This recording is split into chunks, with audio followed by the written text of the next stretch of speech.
Bonjour, où que vous soyez, notre rubrique d'aujourd'hui porte sur l'expression blanchiment des capitaux. J'avoue que ce terme économique est beaucoup utilisé, mais peu de personnes savent encore sa signification.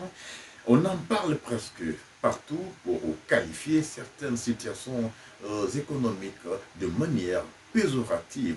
Pour en parler, nous avons reçu M. Mamadou Rafio Diallo. Il est économiste financier, chef d'entreprise, consultant indépendant et chargé des cours dans certaines universités guinéennes. De manière substantielle, que peut-on savoir sur le blanchiment des capitaux?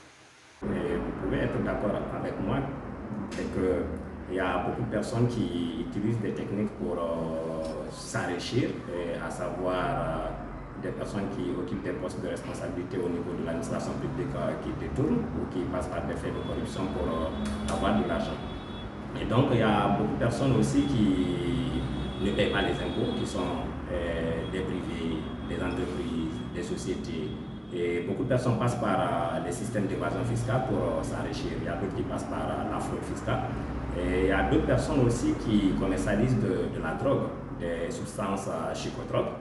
Et donc pour s'enrichir, il y a beaucoup d'autres personnes qui passent par le grand banditisme, par des braquages, par la vente de la drogue, par l'immigration clandestine, par, comment dirais-je, je ne sais pas si j'ai parlé de la corruption. Et il y a plusieurs manières que d'autres personnes, juste pour avoir de l'argent ou pour avoir des biens immobiliers, passent par des activités vraiment malsaines. Et donc, lorsqu'ils passent par ces activités malsaines, ils se font beaucoup d'argent. Vous pouvez être d'accord avec moi que voler pour s'enrichir, ne pas payer les impôts pour s'enrichir, détourner l'argent du contribuable pour s'enrichir, vendre des organes humains pour s'enrichir, et servir de passeur dans le cadre de l'immigration clandestine pour s'enrichir, ce sont de l'argent sale. On est d'accord? Et donc, lorsqu'ils passent par ces activités pour s'enrichir, ils essaient de passer par d'autres techniques pour camoufler l'origine illicite de l'argent qu'ils ont acquis en exerçant ces activités illicites. Et donc, lorsque vous cherchez à tromper l'apparence des uns et des autres sur l'origine illégale de l'argent que vous avez acquis en exerçant des activités illicites, là, vous êtes en train de passer par un acte de blanchiment d'argent. Donc, en un mot, le blanchiment d'argent ou le blanchiment des capitaux, argent capitaux, quand je prends le sens capitaux, on peut prendre à la fois les biens immobiliers, les biens financiers, l'argent numéraire et tant d'autres biens. Et donc, je vais préférer le terme capitaux qui englobe le tout. Et donc, le blanchiment des capitaux, ce sont des techniques que des gens utilisent pour donner un caractère licite à des sommes d'argent, à des biens immobiliers, à des actifs qu'ils ont acquis de façon illégale. Donc, je peux dire, il y a plusieurs définitions que nous pouvons donner au blanchiment des capitaux.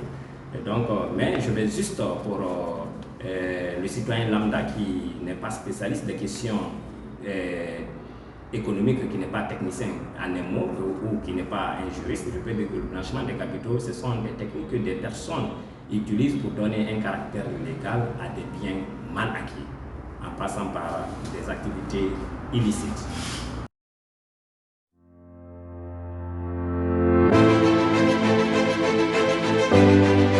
Et parlant des caractéristiques liées au blanchiment des capitaux, il faut comprendre que pour aboutir à blanchir de l'argent, il y a plusieurs facteurs. Le premier élément, les techniques de blanchiment d'argent ou le blanchiment des capitaux demandent des ressources financières importantes. Pour blanchir de l'argent, il faut injecter assez pour rendre propre ce que vous avez acquis de façon illicite. Et ça, c'est un des premiers caractères. Et donc, l'une des caractéristiques du blanchiment des capitaux, comme je vais dire le premier, c'est ça demande des capitaux, des ressources financières importantes. Et le deuxième élément qu'il faut retenir, les gens qui sont dans le système de blanchiment, dans l'effet de blanchiment des capitaux, ce sont des gens qui sont permanemment à la recherche de nouvelles techniques de blanchiment. Donc ça demande une ingéniosité et une imagination de façon permanente sur les nouvelles techniques pour pouvoir blanchir les sommes d'argent qu'ils ont acquis de façon illicite. Et le troisième élément qu'il faut retenir au niveau des caractéristiques liées au blanchiment des capitaux, c'est un fait évolutif. Et donc, du jour au lendemain, et donc il y a plusieurs manières de s'enrichir de façon illégale. Et donc, il y a plusieurs façons que ces gens-là utilisent qui ne sont pas du tout liées aux anciennes pratiques qu'ils avaient dans le passé. Il y a plusieurs façons qu'ils utilisent pour pouvoir encore tromper l'apparence du public par rapport à l'origine illégale des sommes qu'ils ont, des sommes d'argent qu'ils ont acquis.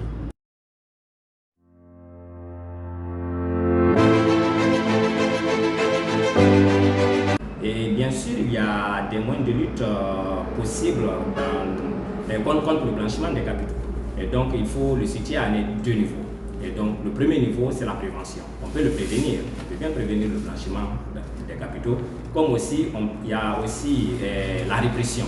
Et donc, si nous prenons le côté de la prévention, pour lutter contre le blanchiment ou prévenir le blanchiment des capitaux, il faut associer certains acteurs auxquels il faut soumettre des obligations.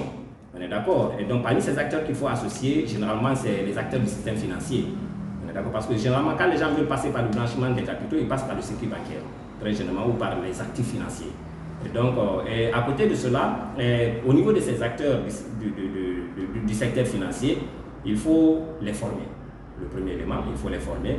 Il faut les soumettre à des obligations de déclaration des soupçons liés à l'origine des fonds que les clients font souvent l'objet des dépôts sur leur compte.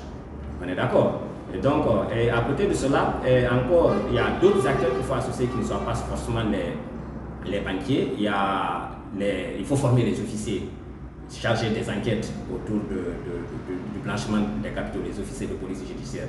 Parce que généralement, ce sont des personnes qui, lorsqu'il y a une déclaration qui est faite par rapport à un soupçon lié à un blanchiment des capitaux, ce sont des personnes qui mènent des enquêtes pour savoir réellement est-ce que cette déclaration qui a été faite reflète réellement la réalité et que cette personne qui fait l'objet d'un soupçon effectivement est en train de blanchir. Donc si ces personnes ne connaissent pas les techniques liées au blanchiment des capitaux, ils ne peuvent pas réellement mener des enquêtes fiables et avoir les preuves réelles par rapport à la tentative ou au blanchiment des capitaux en question. Donc il faut la formation. Il faut, à côté de la formation, des obligations de déclaration au niveau des organismes créés par l'État. Par exemple, si nous prenons le cas de la Guinée, au niveau de la CENTIF, il y a un organisme qu'on appelle la CENTIF, la Cellule nationale de traitement des informations financières, auprès de laquelle on fait souvent des déclarations de soupçons pour tout ce qui est tentative de blanchiment des capitaux.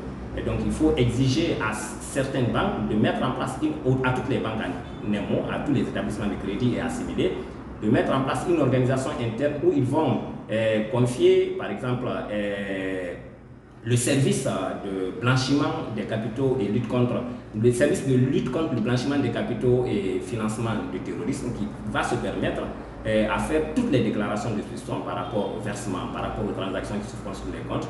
Et ce dernier va se charger de faire les déclarations au niveau de la CENTIF. Et donc, il y a la Cellule nationale de traitement des informations économiques et financières. Et donc, il y a NADESA chez nous, il y a la CENTIF qui est créée, et ça fait longtemps que ce service existe, et ce n'est pas un nouveau service. Et donc, il est sous tutelle du ministère de l'économie et des finances, il est composé pratiquement de 6 membres. Il y a des représentants du ministère du budget, de la douane, du ministère de la sécurité. Et il y en a beaucoup de personnes qui sont désignées pour pouvoir piloter les activités ou les missions confiées à la CENTIF. Et si nous prenons le côté répression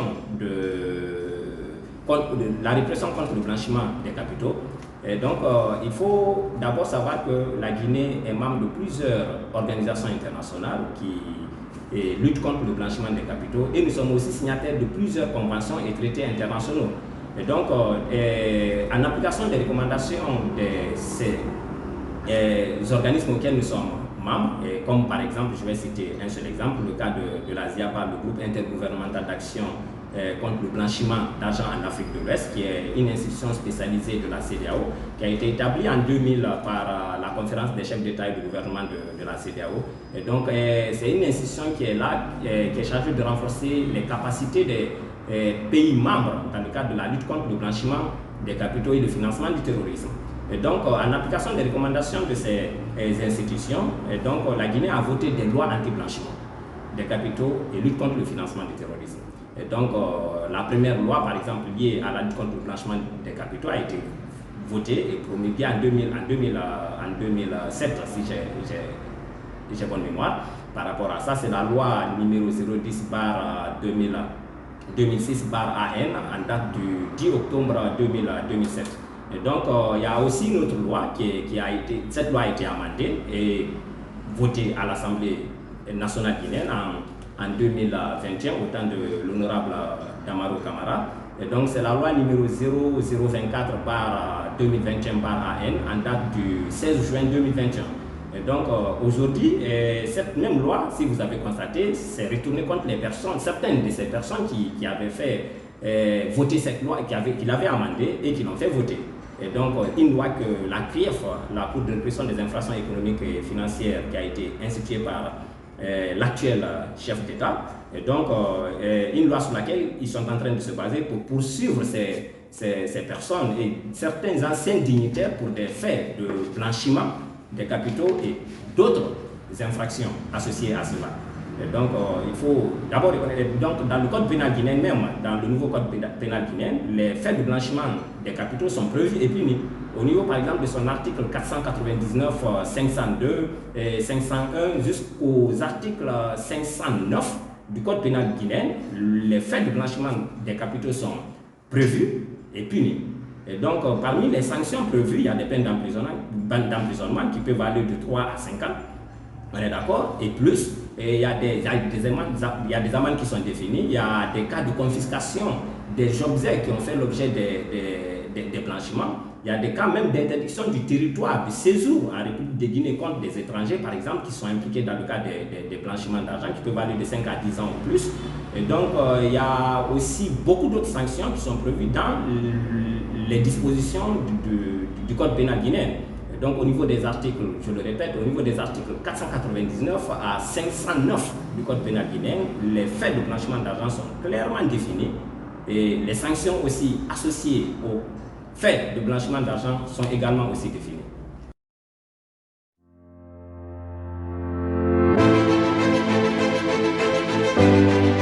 Il y a plusieurs phases que souvent les acteurs associés au blanchiment des capitaux utilisent.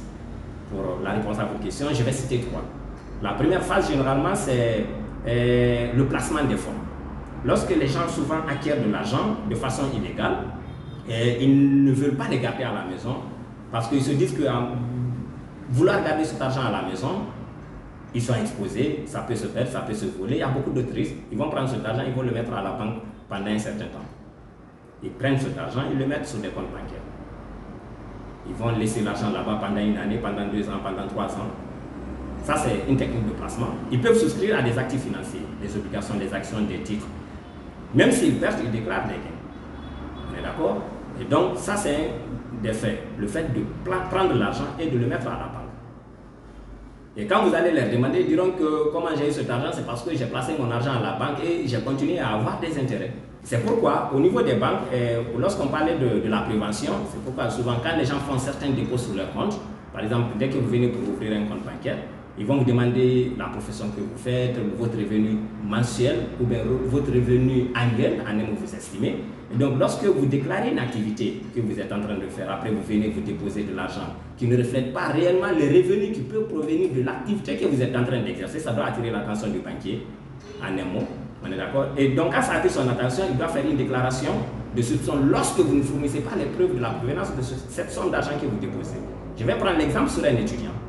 Quelqu'un qui vient, qui ouvre un compte, qui dit qu'il est un étudiant, et puis vous allez demander comment est-ce qu'il va alimenter son compte. Déjà qu'il est étudiant, il n'a pas une source de revenus. Il va dire oui, à côté de mes études, j'ai une petite boutique que je gère en dehors de mes heures de cours.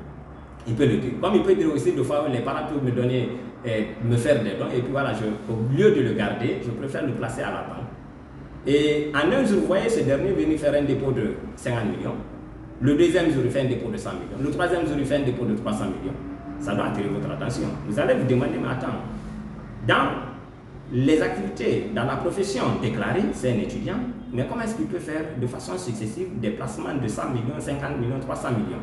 À partir de là, le banquier doit lui demander, doit lui poser certaines questions par rapport à l'origine de cet argent. On est d'accord? Lorsque les réponses apportées n'arrivent pas à convaincre le banquier, par exemple, il doit faire la déclaration au niveau de la CENTIF. Et à partir de là, il va engager une procédure d'enquête autour de la personne qui fait ses dépôts. D'où provient cet argent? Est-ce qu'il ne va pas de la drogue? Est-ce qu'il n'est pas en train de voler? Est-ce qu'il n'est pas associé à des activités illégales? On est d'accord? Et donc, le premier élément que les gens utilisent souvent, l'un des éléments, ce n'est pas hiérarchisé, l'un des éléments que les gens utilisent très généralement, c'est le placement d'argent. C'est pourquoi dès qu'on saisit un compte, lors des enquêtes, lorsque le compte est saisi, ils vont demander à celui à qui appartient le compte de donner les preuves de la provenance de cet argent qu'il a déposé sur le compte bancaire. Et donc, la deuxième technique que nous pouvons citer, c'est l'intégration. L'intégration qui consiste à prendre l'argent que vous avez volé, par exemple, que quelqu'un a volé, excusez-moi du terme, que quelqu'un a volé, ou bien quelqu'un a acquis de façon illégale, il prend cet argent, il crée une entreprise. Et à partir de cette entreprise qu'il a créée, généralement ça peut être une boutique d'alimentation, ça peut être un restaurant, ça peut être un motel, un hôtel, ça peut être par exemple n'importe quelle entreprise, dans n'importe quel secteur d'activité. Et qu'est-ce qu'il fait? Il met cet argent, il investit dans cette entreprise, et puis l'argent qui a été déjà volé de l'autre côté, il fait des factures au nom d'une tierce personne qui n'est pas du tout connue. On est d'accord? Il met les factures au nom d'une tierce personne, il gonfle le chiffre d'affaires de cette entreprise. Il tient sa comptabilité normalement. Vous allez lui laisser évoluer dans cette activité et à chaque année, il va présenter un compte de résultat qui lui a donné suffisamment de bénéfices. Et d'une année à une autre, au-delà de 2 ans ou 3 ans, 4 ans, il pourra par après fournir toutes les preuves, les reçus, les factures qu'il a établies au nom de l'entreprise qu'il a créée pour dire que tout l'argent qu'il a acquis provient de cette activité. Et donc à partir de là, il serait très difficile de pouvoir mettre main sur l'origine illégale de l'argent qu'il a blanchi. Et donc généralement, il passe par la création des entreprises. Il y a d'autres qui passent même par la création des entreprises fictives. Ils font des déclarations, des faux résultats. On est d'accord? Donc on appelle ça l'intégration. C'est de prendre l'argent qui provient d'une activité illégale, l'insérer dans une activité licite et gonfler le chiffre d'affaires. Même si l'entreprise évolue à perte, elle fait ressortir dans ses états financiers que réellement elle a résisté des bénéfices importants. Elle continue à payer les impôts. Après un certain nombre d'années, vous ne pouvez plus tracer l'origine illégale de l'argent qu'il détient. Il se fait riche. On est d'accord? Et donc ça, c'est l'une des techniques. Il y a un autre facteur aussi, l'empilage. Et oui, l'empilage, c'est le lavage. Très généralement, il y a d'autres qui disent ça, le lavage. On est d'accord? Et donc, cela consiste en quoi? C'est de faire des fausses factures. Je vais prendre, par exemple, une entreprise immobilière. On est d'accord? Je peux m'associer à une entreprise immobilière, un exemple. Je ne dis pas que je le fais, c'est un exemple. On est d'accord? Une personne peut s'associer avec une entreprise immobilière. Il achète une parcelle, par exemple, à 5 millions dans les environs de Conakry, Koya, Bofa, Forikaria. Un exemple. On est d'accord? Il dit à une personne X que cette personne accepte de se faire passer comme si c'est lui qui vient acheter la parcelle entre les mains de celui qui veut blanchir. Je prends par exemple 200 millions, 300 millions, je vous donne, je vous fais une attestation de vente de la parcelle que j'ai acquis à 5 millions, comment dirais-je, à 200 millions. La parcelle te revient. Comme bonus du fait que tu as facilité le blanchiment de ces 200 millions, je te donne la parcelle gratuitement. Ce qui fait les 5 millions.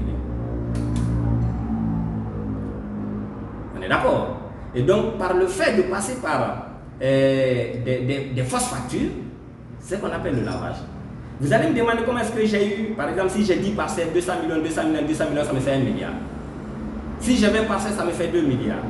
Si j'ai 30 parcelles, 200 millions, ça me fait 3 milliards. Et donc, en essayant de vendre, d'acheter ces parcelles à vil prix, on est d'accord, de remettre l'argent à quelqu'un, d'établir une fausse facture au nom d'une personne, sachant que c'est lui qui est venu racheter la parcelle avec moi, on appelle ça l'empilage. C'est pourquoi, dans la loi sur la lutte contre le blanchiment des capitaux, cette loi est applicable aux agences immobilières. J'ai pris juste un exemple sur les agences immobilières. Je vais prendre encore l'exemple sur, comment dirais-je, une télé, une radio. On est d'accord? Je crée une entreprise. Je sais que les radios et les télés vivent de la publicité. C'est une des sources de revenus. Je vais contacter une entreprise. Je dis, ok, vous venez, je vous fais la publicité de façon gratuite. Mais en contrepartie, j'établis des factures, des montants que ce soit donc c'est cette entreprise qui est en train de me payer le fait que je fais passer leur publicité. Vous me laissez avec cette activité en un temps record, je pourrais avoir des preuves certain que l'argent que j'ai aujourd'hui dans ma comptabilité, c'est de l'argent propre. Parce que vous êtes témoin de toutes les publicités que je suis en train de passer à la radio ou à la télé. On est d'accord? Et donc, il y a plusieurs autres moyens, les loteries, les jeux de loterie par exemple. C'est aussi un moyen. Il y a de ces gens qui peuvent s'associer avec des entreprises qui évoluent dans le domaine de la loterie. Ils achètent un ticket gagnant de 2 milliards. On est d'accord? Après, on publie soit que telle personne a gagné à la loterie. Après, ils donnent de l'argent en contrepartie pour rémunérer cette société de loterie qui a accepté qu'il achète le ticket gagnant à l'avance. On est d'accord? Et donc tout cela constitue des techniques de blanchiment des capitaux.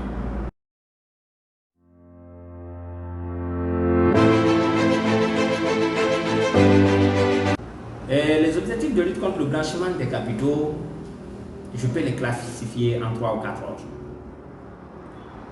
On est d'accord? Je vais commencer par le côté politique. Les personnes, généralement, qui acquièrent de l'argent de façon illégale, parce qu'ils ont occupé des fonctions de haut niveau, au niveau de l'administration publique, ils ont été corrompus pour octroyer des projets, ils ont détourné des deniers publics. Et qu'est-ce qu'ils font généralement? Ils créent un parti politique,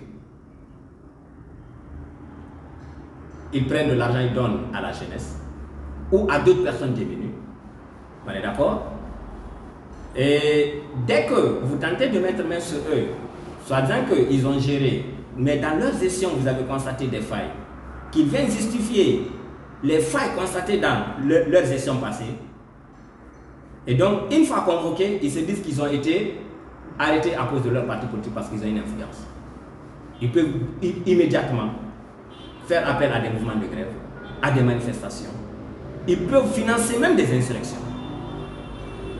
On est d'accord? Donc sur le plan politique, les conséquences liées au blanchiment d'argent, c'est le fait que ces gens peuvent financer de la rébellion même. On est d'accord?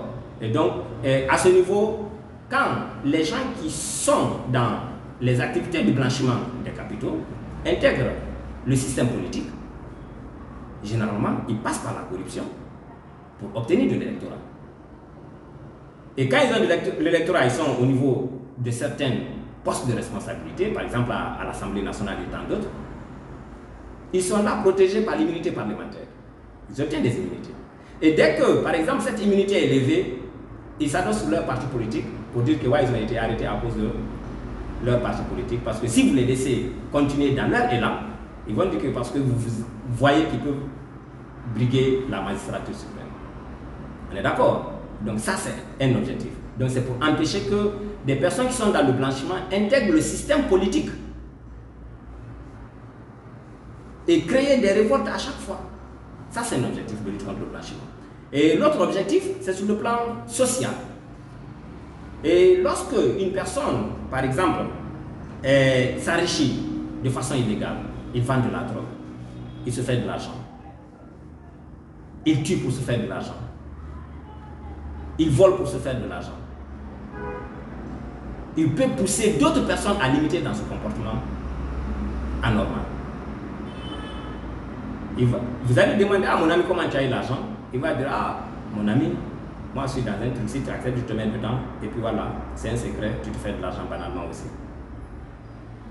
Ça fait engendrer un effet d'entraînement. Vous intégrez.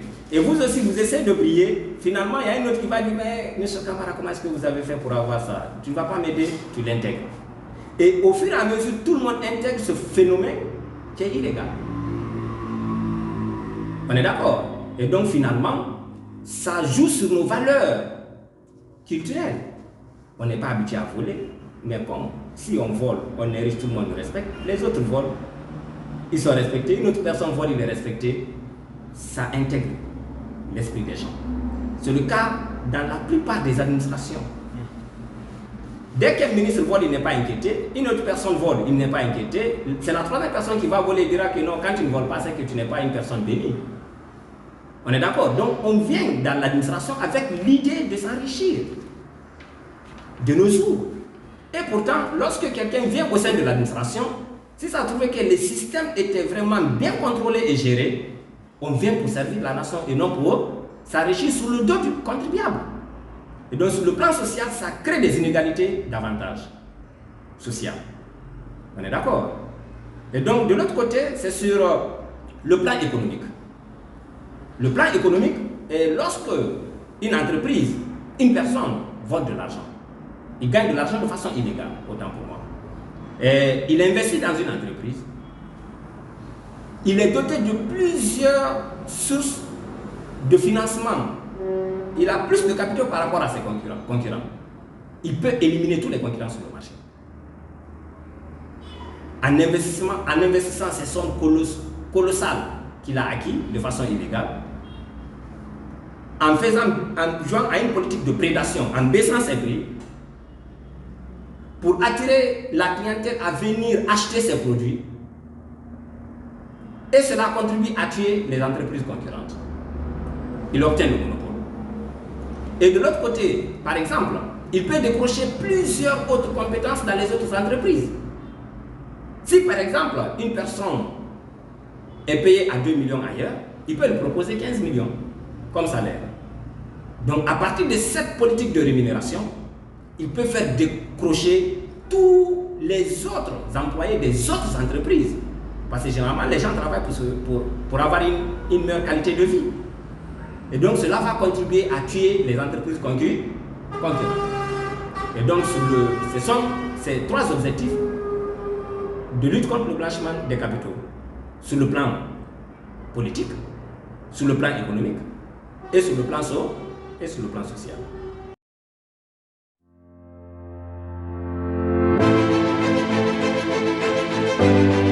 Ce que je pourrais dire à ce sujet, par rapport à la notion de blanchiment, que les gens sachent que le blanchiment des capitaux n'est pas quelque chose de bon pour la nation. On a parlé des objectifs de lutte contre le blanchiment. On est d'accord que les gens acceptent que lorsque des personnes sont demandées à rendre compte de leurs gestions passées, que les gens ne se mêlent pas là-dessus, qu'ils laissent la main à la justice faire son travail. Premier élément. Pour ce qui est de l'État, qu'il assure la formation du personnel au maximum possible par rapport au moyens de lutte contre le blanchiment des capitaux. Parce que c'est un phénomène, comme on l'a dit, c'est un phénomène évolutif. On est d'accord? Et donc, qu'ils essaient d'outiller nos agents qui sont chargés des enquêtes, qu'ils essaient d'appliquer les textes de loi de la République à tous les niveaux possibles dans le cadre de la lutte contre le blanchiment des capitaux. Et donc, voilà ce que je pourrais ajouter par rapport à ce thème. Merci, M. Rafiou. Je vous en prie, c'est un devoir. Ainsi prend fin notre rubrique Blanchiment des capitaux. On se reprendra encore plus tard pour un autre numéro. D'ici là, abonnez-vous pour ne rien rater. Au revoir.